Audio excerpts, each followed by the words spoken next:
back with the Nerds of Color and ShoPowSho for a little bonus content. This week we are going to talk about what we're watching. What are we into right now? Patrick, what are you nerding out on? Well, recent movie I've recently seen was on a Hulu. There's this film called Run, starring Sarah Paulson and Kira Allen, written by Anish Shaganti and directed by Seb Hobanian. I'm probably brutalizing that name.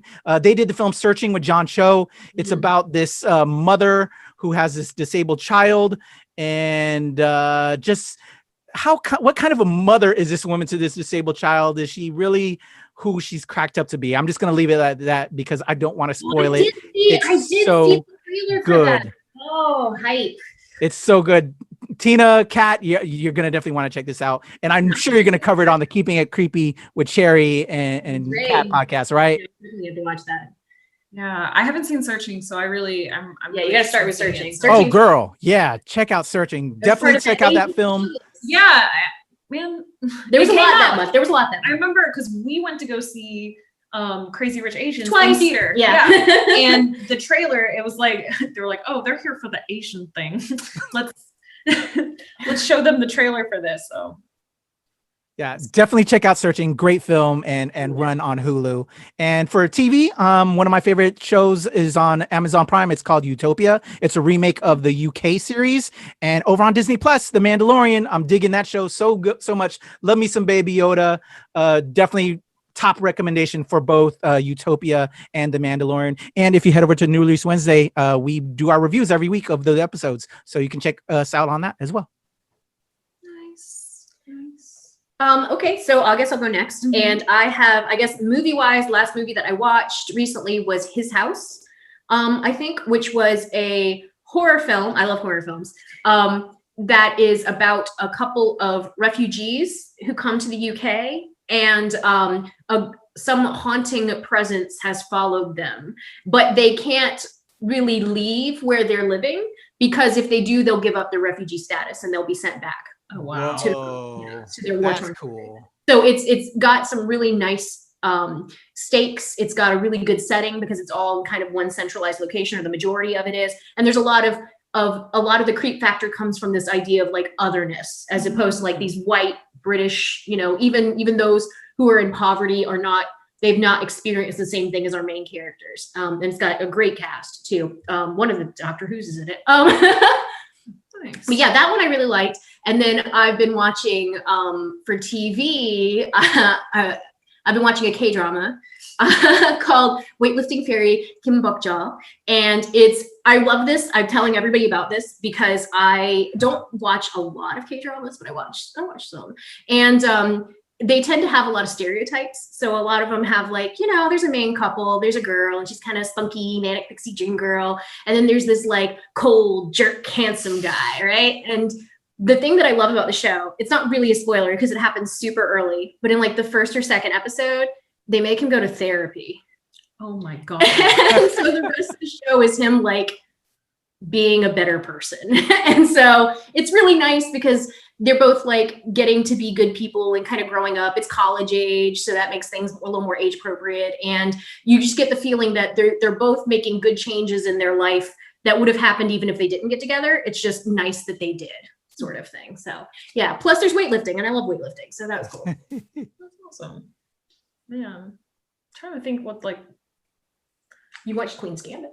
I did. I watched Queen's Gambit because I'm really into chess. I saw it on Netflix and I was like, ooh, this, and I added it to my list. And then Chavi Guzman was like talking shit about chess, and I was like, okay, I'm gonna watch this. And like I finished it on a weekend. It was great. What else have I been watching? My favorite like zone out like at the end of the night pastime has been watching the originals on Netflix. I love a good vampire soap opera, so that scratches that itch for me. My entire college experience was like me watching the Vampire Diaries because again, like I would get out of my classes, make a couple hot pockets, and watch my vampire soap opera. So Now I'm finishing the spin-off series, so that's been fun. Movies wise, what did I watch? You know what I watched the other night? Ratatouille on Disney+. I love Ratatouille. I love that movie. It's like a comfort movie for me. I downloaded that movie from LimeWire in high school. Oh like my God. Yeah. I risked computer really did. viruses and terminal sicknesses to get Ratatouille on LimeWire. So I love that movie. That's dedication. So yeah. Been rewatching a lot of like old favorites. So That's cute. Comfort stuff. Always. yeah. And I'm like craving Ratatouille now. I'm like, I watched I watched someone make it on TikTok, and then I watched the Pixar movie, and then now I'm like, I can make this. You could totally make this. You should make Ratatouille. I've never eaten Ratatouille. I always thought about it because of the movie, but I never had it yet. I've been curious. Right, me neither. And I'm like, I gotta eat this now. You gotta eat that. It's a sign. It is a sign. Sounds awesome, y'all. Fun fact about your vampire show. Oh. So your Vampire Diaries was written by L.J. Smith, who wrote a bunch of paranormal romances before it was like Twilight big back in the 90s. I love her stuff. And I read a ton of it. And the Vampire Diaries, she was one of her earlier series, and it went on forever. There's a ton of books. And she, unfortunately, at the time, publisher contracts were really airtight. Like you didn't have control over TV show adaptations, movie adaptations, and sometimes your own characters. And her contract was so bad that when she wrote a book that implied Elena was going to end up with, who's the bad vampire? Damon. Yeah. They took her book away. They heard that. Yeah, they gave it to a ghostwriter. Yeah, the book series was finished by a ghostwriter. I didn't know all that drama behind it, but I knew that it was ghostwritten. It gets better. So then what happened was now in our year of the Lord 2020, I think it was a couple years ago, but it was very, very recently, the publication laws kind of got a little more lenient, I guess. And so whoever her publisher is had the deal with WB or whoever, CW. CW. And you can now publish fan fiction under Amazon and get paid for it. So she wrote fan fiction for her own book that you can buy on Amazon. That's crazy. Wow. Like renegade publishing, like the conclusion to her own story. Yes. That is wild. Yeah. I'm upset about it because she also wrote a really good series called Night World that I like a little bit better. And it is one book away from being finished. It has been one book away from being finished for like 15 years. Jesus. And she hasn't said it outright, but the idea is that because they stole Vampire Diaries from her, she won't finish it. Wow. Yeah. So LJ Smith, if you hear this, please put me out of my misery. Yeah, just email me, just me. Yeah. I need to know. Can I get a copy of this? Yes. Which one of your fan fictions is the conclusion? Yes. Send me a sign, blink twice.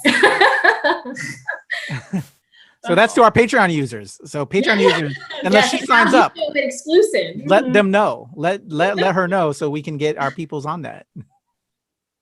Awesome. Oh man, yeah. Oh, that's so funny. That's my guilty pleasure. Is that again vampire soap opera trash? I love it. Paranormal romance, man. It's fun. Paranormal romance, exactly. So to our Patreon people that are seeing this video, let us know in the comments, what you think about what you're watching, what you're checking out, and also maybe what do you want us to reveal in our next exclusive Patreon video, right?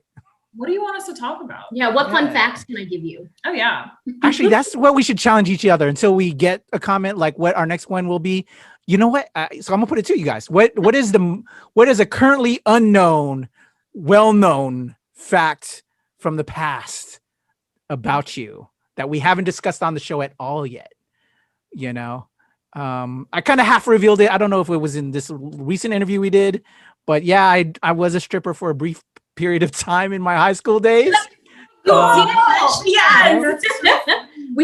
I have many a story from that. So, something like that. I want something juicy. Give me something juicy. That's going to be our next video. Will be something a juicy fact and from we're going to get your whole stripper history. Yes, I'm so excited. And your stripper name. Yes.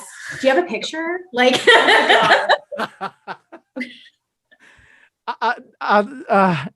We didn't take a picture.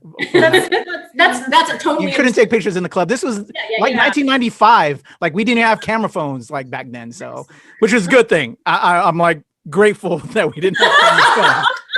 You know, even though I know I was hitting, my body was hitting, but you know, just to not get me in trouble with some of the other people, because I was a wild Filipino boy and I had a lot of different lady friends, and I would have gotten in trouble if they would have saw me with this chick and I was with that, you know, I was a wildcat anyway. Settle down in here. Yes. But yeah. So something juicy next go round, I think is right. That sounds good. I got one. Okay. You just have to stay tuned. All right. So that was your Patreon exclusive. We appreciate y'all checking us out, following us. So much love to our Cine gang and the Hala Hala homies. Until next time, I'm Kuya P. Ate Kat. And Ate Tina. Till next time. Bye, y'all. Makita, salamat. Appreciate y'all.